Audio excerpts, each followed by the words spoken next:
Hello students, अब हम बात करते हैं नए चैप्टर की। आज हमारा नया चैप्टर स्टार्ट होगा और आरबीएससी के अकॉर्डिंग चैप्टर नंबर 5 है विद्युत धारा, इलेक्ट्रिक करंट। तो बेटा इसके बारे में हम थोड़ा बेसिकली जानेंगे, नॉलेज जानेंगे कि विद्युत धारा क्या होती है, किस तरह से इसका प्रभाव होता है और क्या क्या इसकी कंडीशनें होती हैं। इसलिए पिछले चैप्टर में आपने संधारित्र के बारे में पढ़ा, विभव के बारे में पढ़ा, किस तरह से विभव ज्ञात किया गया, किस तरह से संधारित्र की धारिताएं ज्ञात की जाती हैं। तो बेटा इसी प्रकार से बिल्कुल बेसिक तरीके से जीरो लेवल से हम लोग चैप्टर नंबर 5 पढ़ेंगे और चैप्टर नंबर 5 का नाम है विद्युत धारा।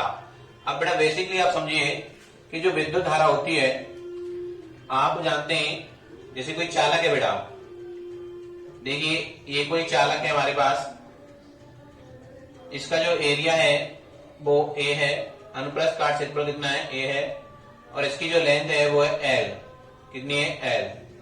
अब इसको किसी बैटरी के साथ, बी विभवांतर की बैटरी के साथ इसको जोड़ दिया गया है, 20 वोल्ट की विभवांतर है बेटा। अब इसमें जो करंट फ्लो होगा वो ए पॉइंट और ये है बी पॉइंट, तो ए से बी की ओर जाएगा। जब करंट ए से बी की ओर जाएगा तो जो सपोज करिए इसमें जो धारा बह रही है वो इस डायरेक्शन में जाएगी, इसमें एक धारा इस डायरेक्शन में जा रही है आई की। लेकिन बेटा इस चालक के अंदर जो इलेक्ट्रॉन होते हैं, ये इस धारा के विपरीत गति करते हैं, इस धारा के विपरीत गति करते हैं। क्लियर है बेटा? जब किसी चालक को किसी बैटरी के साथ कनेक्ट किया जाता है तो उस चालक पर एक इलेक्ट्रिक फील्ड जनरेट होता है, एक इलेक्ट्रिक फील्ड जनरेट होता है। इसकी डायरेक्शन विद्युत धारा की दिशा में होती है, लेकिन चालक के अंदर जो इलेक्ट्रॉन होते हैं वो इसके विपरीत गति करते हैं, इसकी विपरीत गति करते हैं। ठीक है ना? फ्लो तो किसका हो रहा है, हम बोलते जाते हैं इलेक्ट्रॉन का हो रहा है, यही तो बोलते हैं किसका फ्लो हो रहा है, इलेक्ट्रॉन का फ्लो हो रहा है। लेकिन जो इलेक्ट्रॉन फ्लो होते हैं वो इस करंट के जो बैटरी से इसको पावर मिल रही है उसके अपोजिट होती है। तो बड़ा एक चीज समझ में आ रही है कि इलेक्ट्रॉन का फ्लो हो रहा है, किसका फ्लो हो रहा है, इलेक्ट्रॉन का मतलब आवेश का। तो सीधी बात है कि आवेश प्रवाह की दर को हम क्या कहते हैं, विद्युत धारा कहते हैं। क्या कहते हैं बेटा, विद्युत धारा कहते हैं। आवेश प्रवाह की दर को क्या कहते हैं, विद्युत धारा। बेटा दूसरा पॉइंट ये है कि जो धनावेश होता है वो उच्च विभव से निम्न विभव की ओर जाता है। जो धनावेश होता है वो उच्च विभव से निम्न विभव की ओर जाता है, और जो ऋणावेश होता है वो निम्न विभव से उच्च विभव की ओर प्रवाहित होता है। जो धारा उच्च विभव से निम्न विभव की ओर प्रवाहित होती है उसे परंपरागत धारा कहते हैं। क्या कहते हैं उसको, परंपरागत धारा कहते हैं, जो पॉजिटिव चार्ज के द्वारा जनरेट होती है। और ठीक है बेटा, तो धनावेश के कारण अगर देखी जाए धारा तो विद्युत क्षेत्र की दिशा में होती है धारा की दिशा, और ऋणावेश के कारण देखी जाए तो विद्युत क्षेत्र के विपरीत दिशा में होती है किसी डायरेक्शन, विद्युत धारा की। तो देखो बेटा इसमें हम बात करते हैं। एक चीज मैं बता देता हूं बेटा कि ऐसा नहीं कि मतलब मुक्त इलेक्ट्रॉनों के कारण, फ्री इलेक्ट्रॉनों के कारण विद्युत धारा प्रवाहित होती है, ऐसा कुछ नहीं होता है कि हम ये बोलें कि आवेश गति कर रहा है तो धारा प्रवाहित होगी। हमेशा याद रखना कि आवेश प्रवाह की गति के कारण विद्युत धारा प्रवाहित नहीं होती है। पृष्ठ का जो नेट आवेश है वो प्रवाह होना चाहिए। कोई भी चालक होता है, चालक पृष्ठ का जो नेट आवेश प्रवाह है वो होना चाहिए, वो फ्लो होना चाहिए। देखिए बेटा, तो सीरीज परिभाषा बनेगी हमारे पास, ध्यान दो बेटा। कहां भी परिभाषा बनेगी छोटी छोटी सी, हम लिखेंगे यहां पर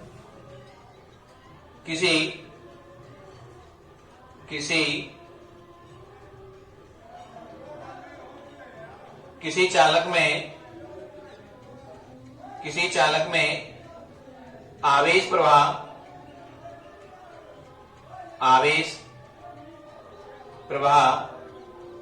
की दर को विद्युत धारा कहते हैं, विद्युत धारा कहते हैं, विद्युत धारा कहते हैं। क्लियर बेटा? परिभाषा छोटी सी है कि किसी चालक में आवेश प्रवाह की दर को क्या कहते हैं, विद्युत धारा कहते हैं। अब आप जानते हैं कि कोई चालक होता है, जैसे मैंने अभी बताया आपको बेटा, ये चालक है कोई भी, इसको बैटरी से कनेक्ट किया गया है, ठीक है ना बेटा। अब यहां से जो आवेश जाएगा, सपोज करो यहां से जो आवेश जा रहा है क्यू, वो यहाँ ए पॉइंट से बी पॉइंट तक पहुंचने में कोई ना कोई समय लगेगा। सपोज कितना समय लगा, टी समय। कितना आवेश का प्रवाह हुआ, क्यू का। तो जो इलेक्ट्रिक करंट बनेगा वो कितना बन जाएगा बेटा, आई बराबर क्यू अपॉन टी, ठीक है ना। कितना बनेगा, आई बराबर क्यू अपॉन टी।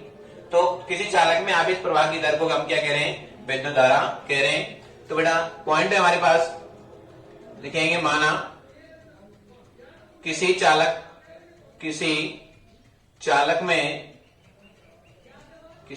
में क्यू आवेश एक बिंदु से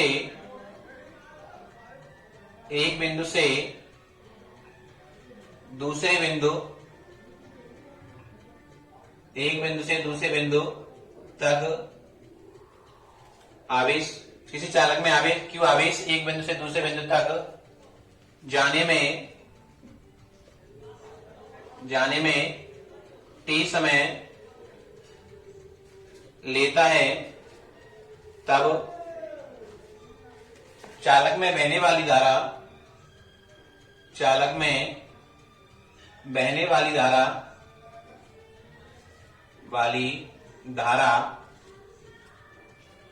बेटा मैंने आपको बताया अभी कि कोई चालक है हमारे पास जिसकी एल लंबाई होती है और ए अनुप्रस्थ का क्षेत्रफल होता है। तो उसमें जो आवेश है ए बिंदु से बी बिंदु तक जाने में कितना समय ले रहा है, टी समय। तब चालक में तो धारा होगी बेटा, वो होगी I equal to Q upon T. कितनी होगी बेटा, क्यू अपॉन टी होगी। आई बराबर कितनी होगी बेटा, क्यू अपॉन टी होगी। क्लियर है बेटा। या कोई चालक है हमारे पास, मैं डायग्राम बना देता हूं दोबारा से देख लीजिए।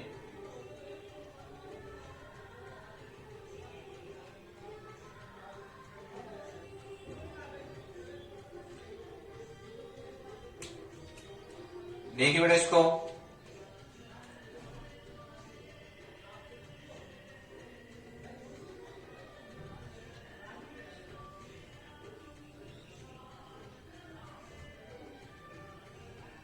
ये प्लस ये माइनस, बी बोल्ट विभवांतर लगा हुआ है बेटा इस पर,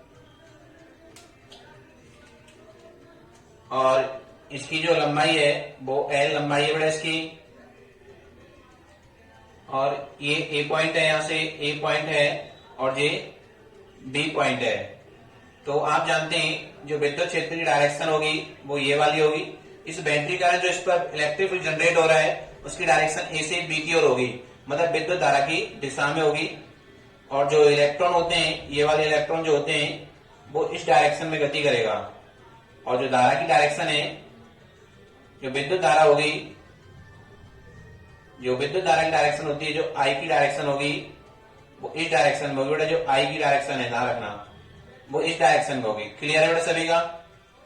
तो आई बराबर बेटा जो आवेश है हमारे पास क्यू ए से बी गया, कितने समय में, टी समय में गया। कितने समय में, टी समय में। तो चालक में बहने वाली धारा कितनी हो जाएगी, आई बराबर क्यू अपॉन टी हो जाएगी। आई बराबर क्यू अपॉन टी हो जाएगी बेटा। देखिए क्लियर है सभी का बेटा। लिखेंगे बेटा नेक्स्ट पॉइंट है, लिखेंगे धनावेश उच्च विभव से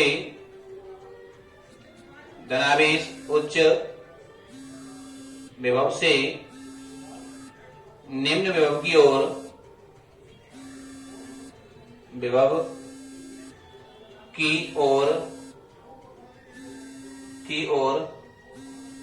प्रवाहित होती है। धनावेश उच्च विभव से निम्न विभव की ओर प्रवाहित होता है। ठीक है बेटा। जो धनावेश होता है वो उच्च विभव से निम्न विभव की ओर क्या होता है, प्रवाहित होता है। तो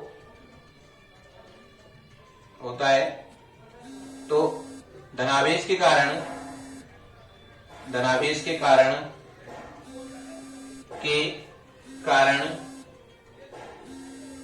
बहने वाली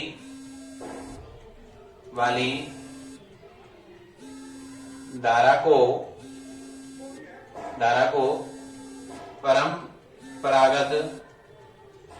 परंपरागत धारा कहते हैं, धारा कहते हैं। ठीक है बेटा, जो धनावेश के कारण जो धारा फ्लो होगी, जैसे देख लीजिए ये कोई चालक है, इसमें प्लस है, तो विद्युत धारा की जो डायरेक्शन है, जो धारा है अपने पास, ये बड़ी डायरेक्शन धारा की, तो ये कौन सी धारा है? परंपरागत। कौन सी धारा है बेटा? ये परंपरागत है।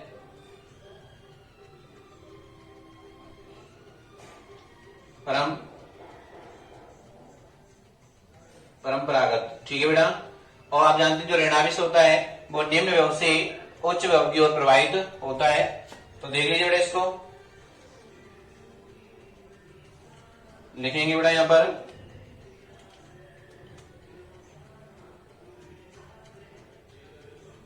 ऋणावेश निम्न विभव से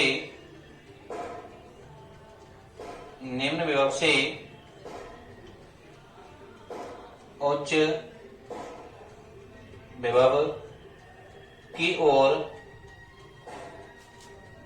बहता है।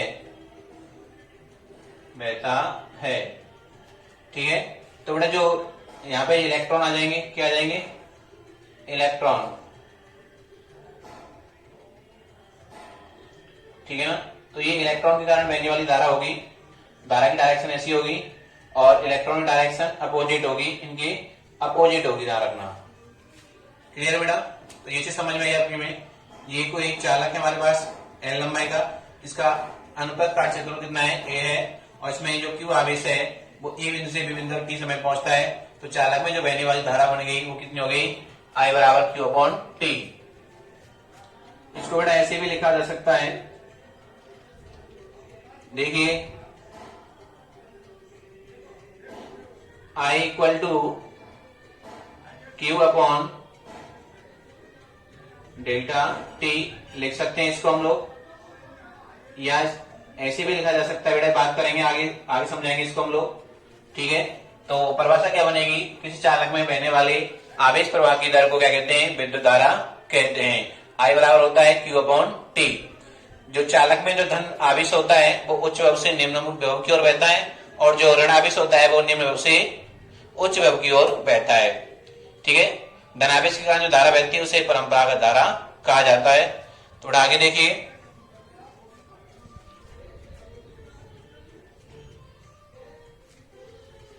नहीं बेटा,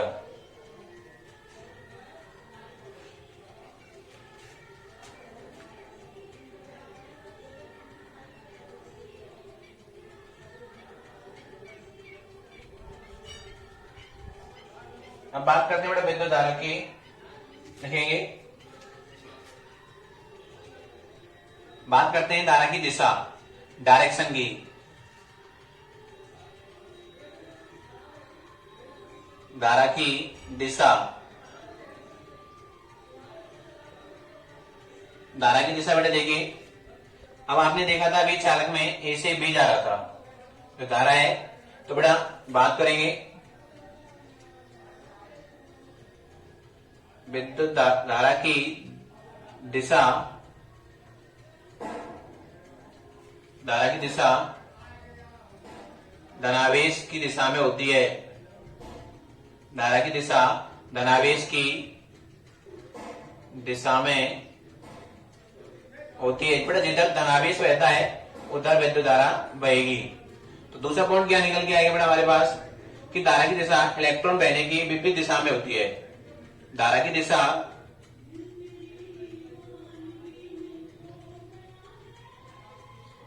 धारा की दिशा ऋणावेश की गति के विपरीत होती है, विपरीत होती है बेटा। ठीक है बेटा। जो धारा की दिशा है वो धनावेश की दिशा में होती है, या आप कह सकते हैं जो विद्युत धारा की दिशा होती है जिधर इलेक्ट्रॉन बह रहा है उसके अपोजिट होती है, जिसकी क्या होती है? अपोजिट होती है बेटा।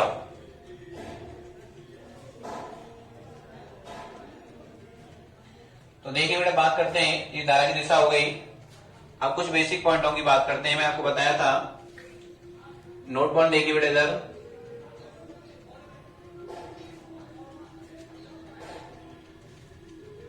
सभी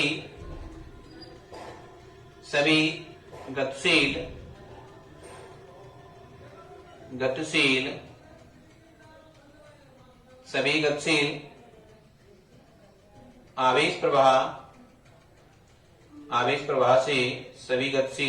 प्रवाह से सभी गतिशील आवेश प्रवाह से या गतिशील आवेशों से प्रवाह से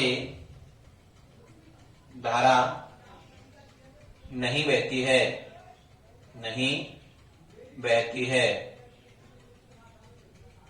इसके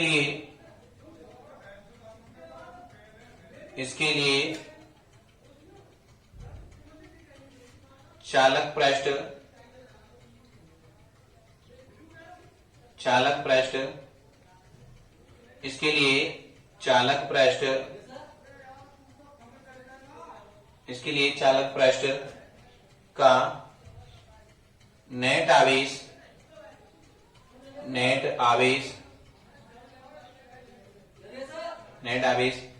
प्रवाहित होना चाहिए।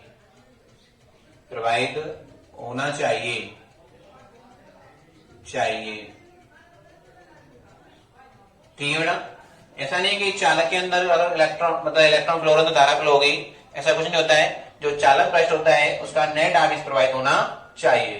क्लियर है? क्लियर, ठीक है ना बेटा। अब देखिए, देखो बेटा आगे इसका स्क्रीनशॉट ले लीजिए। इसमें और कुछ पॉइंट और लिख लेते हैं। नेक्स्ट लिख लेंगे बेटा, ए नोट पॉइंट ए हो गया। अब बात करते हैं बी की। लिखेंगे चालकों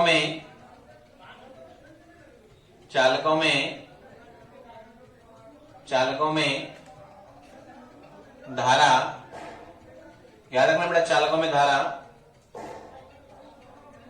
इलेक्ट्रॉनों के कारण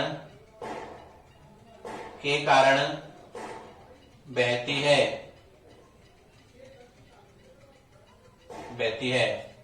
नंबर सी है बेटा हमारे पास, जो चालकों में किसके कारण बहती है बेटा? इलेक्ट्रॉन के कारण। लिखेंगे विद्युत, जो विद्युत अपघट्य होते हैं उनमें किसके कारण बहती है? धनायन और ऋणायनों के कारण। विद्युत अपघट्यों में धारा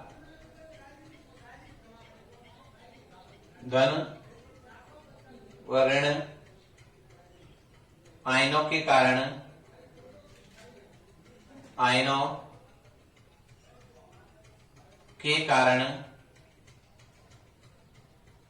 बहती है। ठीक है बेटा। नंबर डी है हमारे पास, जो सेमीकंडक्टर होते हैं। लिखेंगे अर्धचालकों में धारा इलेक्ट्रॉन तथा होलों के कारण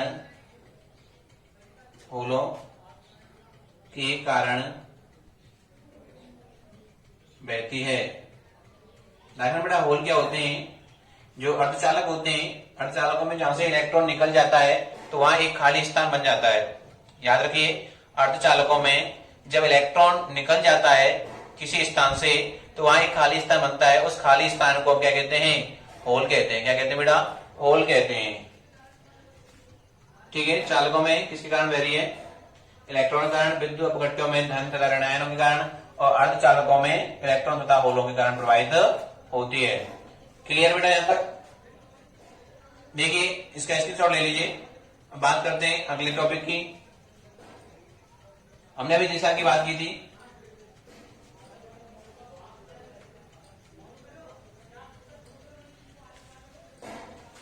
इसमें कुछ पॉइंट और पढ़ लेते हैं। डी पॉइंट हो गया। अब ई पॉइंट की बात करते हैं। ई पॉइंट, तो बेटा जो घरेलू लाइट आती है, जो घरों में जो लाइट आती है वो 1 एम्पियर की आती है। कितने की आती है? 1 एम्पियर की। ठीक है ना? लिखेंगे घरों में आने वाली धारा लगभग 1 एम्पियर की होती है।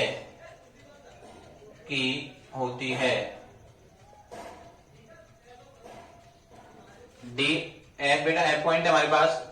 जो विद्युत तड़ित होती है, आकाश बिजली जो होती है,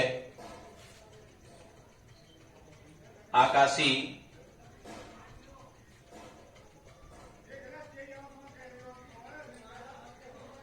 बिजली की धारा बेटा ये काफी ज्यादा होती है। धारा लगभग 10⁴ एम्पियर की होती है। ठीक है बेटा? और जो हमारी धमनियां होती है बेटा, उनमें जो धारा बहती है वो लगभग -10⁻⁴ की होती है, -6 की भी होती है। ठीक है ना? लिखेंगे मानव शरीर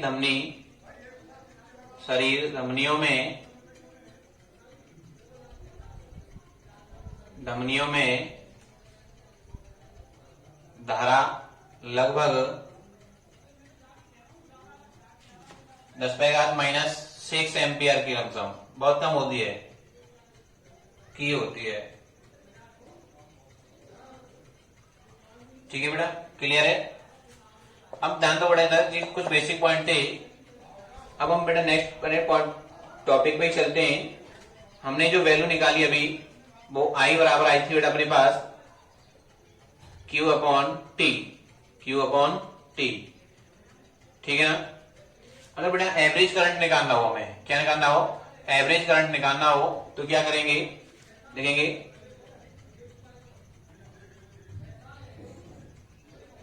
लिखेंगे बेटा ये निकल के आया आई बराबर Q अपॉन टी। लिखेंगे यदि किसी चालक में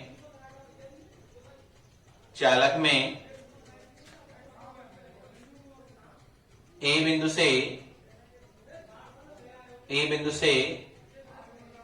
बी बिंदु तक आवेश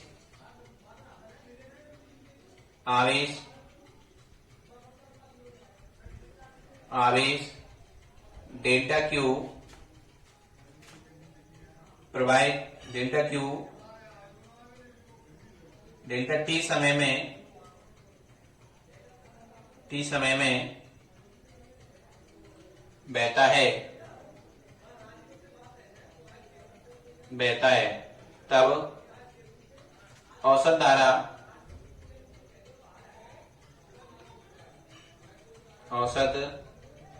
धारा तो बड़ा I average equal to I average बेटा इसको लिख देंगे आई एवरेज तो कुल आवेश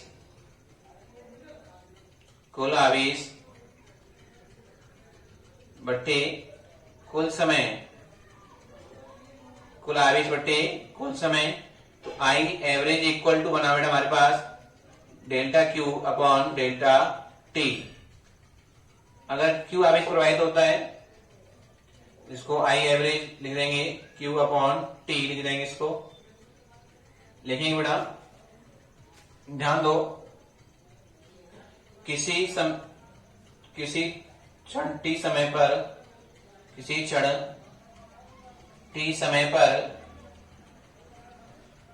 पर धारा बेटा किसी क्षण टी समय पर जो धारा होगी उसे तात्क्षणिक धारा कहते हैं। क्या कहते हैं? तात्क्षणिक धारा कहते हैं।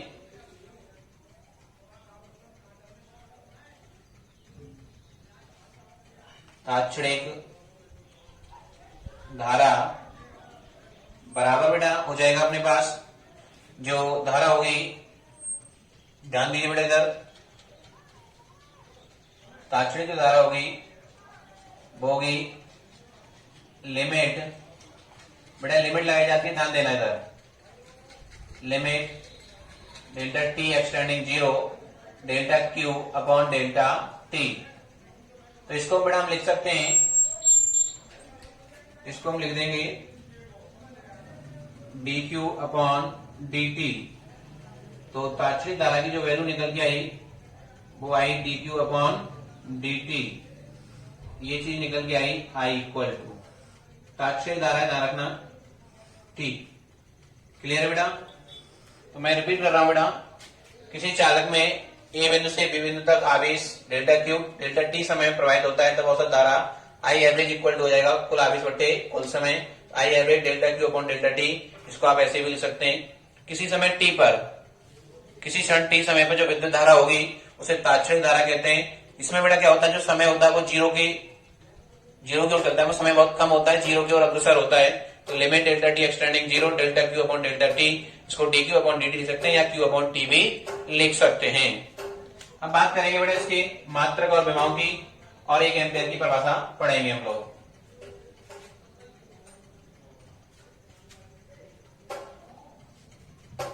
देखिए बेटा इधर, देखिए बेटा आप जानते हैं आई बराबर क्या होता है, क्यू अपॉन टी होता है, समझना बेटा इसको। मात्रक की बात करेंगे बेटा, मात्रक एसआई सिस्टम में देखिए, एसआई पद्धति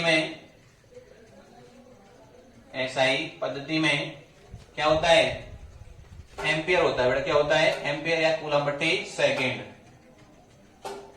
कूलम बटे सेकेंड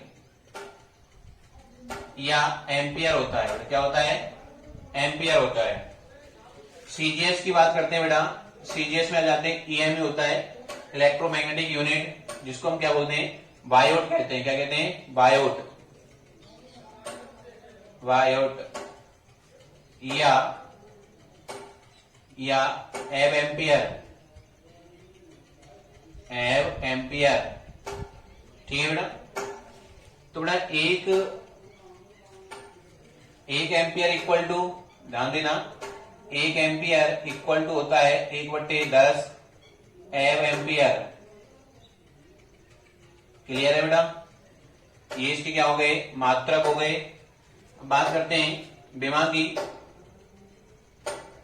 विमा देखिए बेटा इधर, अब मैंने आपको बताया कूलाम की विमा बट्टी सेकंड की विमा। कूलाम की विमा तो आप जानते कितनी होती है, 80 होती है, और सेकंड कितनी होगी, टी हो जाएगी। थोड़ा टी से टी क्या हो जाएगा, कैंसिल आउट हो जाएगा, तो विमा बनेगी M0 L0 T0 और A1। जैसी क्या बन गई बेटा, विमा बन गई। अब बात करेंगे बेटा राशि की। राशि कैसी है, राशि बेटा अदिश। कैसी राशि है ये, अदिश। क्यों है इसके बारे में हम डिस्कस करेंगे आगे। अदिश राशि है। कैसी राशि है बेटा, ये अदिश राशि है। क्लियर है? कैसी राशि है बेटा, ये अदिश राशि है। देख लीजिए, ऐसे ही पद्धति में मात्रक क्या होता है, कूलम बटे सेकंड या एम्पियर, और सीजीएस में बायोट एव एम्पियर होता है। 1 एम्पियर इक्वल टू होता है 1/10 एव एम्पियर। विमा होती है बेटा इसकी A1, क्योंकि आप जानते हैं जो विद्युत धारा होती है एक मूल राशि है। कैसी है, फंडामेंटल क्वांटिटी है। ठीक है, तो इसका इसी रूप में इसका यूज किया जाता है। और ये राशि कैसी है बेटा, अदिश राशि है। अब देखिए बेटा, देखो इधर बात करते हैं 1 एम्पियर की परिभाषा। लिखेंगे बेटा 1 एम्पियर की परिभाषा लिखेंगे। टॉपिक है 1 एम्पियर की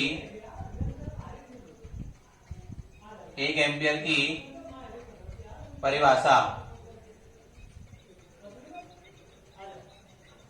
1 एम्पियर की परिभाषा। अब ध्यान दीजिए बेटा, 1 एम्पियर की परिभाषा क्या होती है।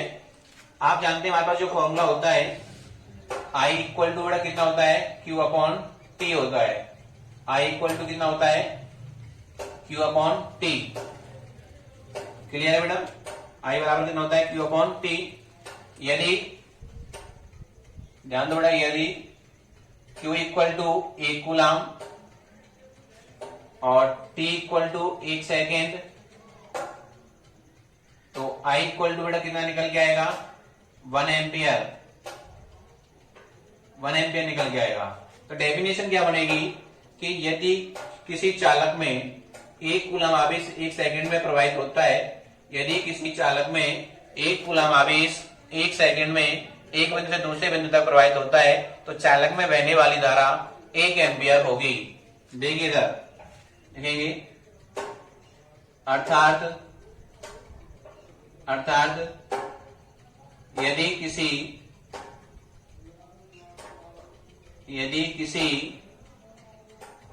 यदि किसी चालक में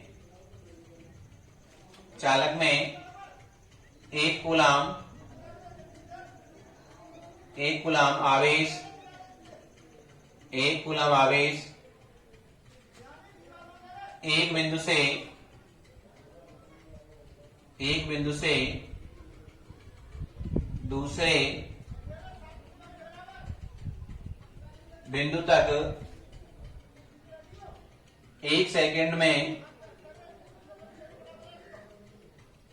1 सेकंड में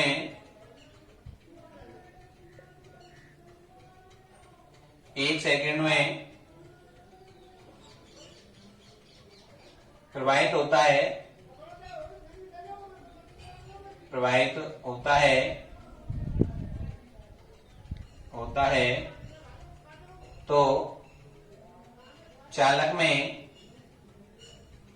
तो चालक में बहने वाली धारा 1 एम्पियर होगी, 1 एम्पियर होगी। ठीक है बेटा, तो ये क्या हो गया हमारे पास 1 एम्पियर हो गया। देखिए बेटा, इसको डायग्राम के द्वारा समझते हैं। देखो बेटा, ये कोई चालक है हमारे पास,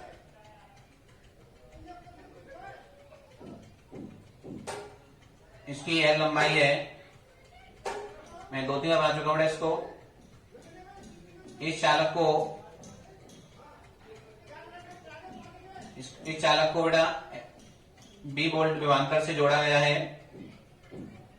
इसका ये ए पॉइंट हो गया और ये बी पॉइंट हो गया। ये आप जानते हैं इलेक्ट्रिक फील्ड की डायरेक्शन होती है। तो बेटा इसमें ध्यान दो कि 1 कूलम आवेश जब इस ए बिंदु से बी बिंदु तक 1 सेकंड में प्रवाहित होता है, 1 कूलम आवेश एक बिंदु से दूसरे बिंदु तक प्रवाहित होता है, एक ए से बी तक प्रवाहित होता है, कितने सेकंड में 1 सेकंड में। तो इस चालक में जो धारा बहेगी, जो धारा की जो वैल्यू होगी वो कितनी होगी बेटा 1 एम्पियर होगी। कितनी होगी 1 एम्पियर। कब? जब 1 कूलम आवेश कितने समय में बहे 1 सेकंड में प्रवाहित हो। ठीक है बेटा, तो 1 एम्पियर की परिभाषा समझ आई सभी की में कि यदि किसी चालक में 1 कूलम आवेश 1 सेकंड में प्रवाहित होता है तो उस चालक में बहने वाली धारा कितनी होगी 1 एम्पियर होगी। बेटा देख लीजिए, इसका स्क्रीनशॉट ले लीजिए। अब थोड़ा सा और नेक्स्ट पॉइंट पे बात करेंगे, पूरा डिटेल में समझेंगे एक चीज को, टेंशन मत लेना बेटा। ठीक है ना, एक चीज क्लियर करते हुए चलेंगे। अब बेटा एक चीज देखो यहां पर, अब एक चीज देखिए बेटा, आप एक चीज जानते हैं, यदि आप जानते हैं बेटा आई बराबर क्या होता है। देखिए आई बराबर होता है Q अपॉन T। अगर आपसे कहा जाए कि बताइए 1 सेकंड में या 1 कूलम में कितने इलेक्ट्रॉन फ्लो हो रहे हैं, मतलब 1 कूलम कितने इलेक्ट्रॉन के बराबर होता है। जैसे आपने कहा कि 1 एम्पियर प्रवाहित हो गई, तो 1 एम्पियर धारा का मतलब क्या हुआ, 1 एम्पियर धारा का मतलब क्या हुआ। तो बड़ा इसका मतलब होता है कि जो चालक है उसमें एक बिंदु से दूसरे बिंदु तक 6.25 गुणा 10⁻18 इलेक्ट्रॉन प्रवाहित हुए हैं।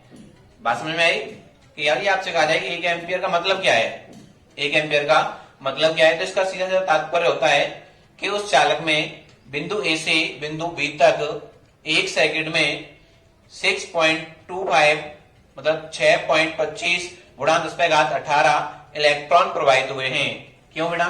क्योंकि आप जानते हैं Q बराबर होता है Ne। Q बराबर क्या होता है Ne होता है। तो देखिए बेटा I बराबर कितना हो जाएगा Ne हो जाएगा। E मतलब इलेक्ट्रॉन है, ठीक है, पॉजिट्रॉन भी हो सकता है। तो Q बराबर क्या आ जाएगा, NE आ जाएगा। कितना आ जाएगा, NE आ जाएगा। आप ये चीज तो आप जानते ही हैं, एक कूलम में कितने इलेक्ट्रॉन होते हैं देखेंगे। एक कूलम में इलेक्ट्रॉन निकालने बेटा आपको, एक कूलम बराबर होता है 6.25 गुणा 10⁻18 इलेक्ट्रॉन, ठीक है ना। तो इसका मतलब क्या हुआ कि एक सेकंड में चालक में एक बिंदु से दूसरे बिंदु तक 6.25 गुणा 10⁻18 इलेक्ट्रॉन क्या होते हैं, प्रवाहित होते हैं। अर्थात देखिएगा बेटा, अर्थात 1 एम्पियर का तात्पर्य, 1 एम्पियर का तात्पर्य यह है कि चालक में ए से बी तक एक सेकंड में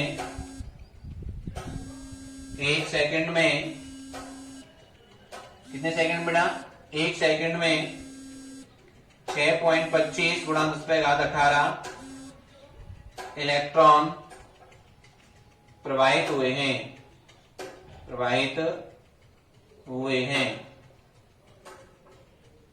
ठीक है बेटा। तो 1 एम्पियर का तात्पर्य क्या है कि चालक में ए से बी तक एक सेकंड में कितने इलेक्ट्रॉन बेटा, 6.25 गुणा 10⁻18 इलेक्ट्रॉन क्या हुए हैं, प्रवाहित हुए हैं।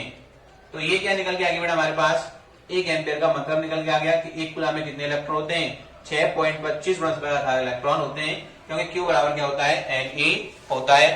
तो बेटा हमने क्या पढ़ा है, विद्युत धारा पढ़ी। तो क्या परिभाषा निकल के आई बेटा हमारे पास विद्युत धारा की, कि किसी चालक में आवेश प्रवाह की दर को क्या कहते हैं, विद्युत धारा कहते हैं।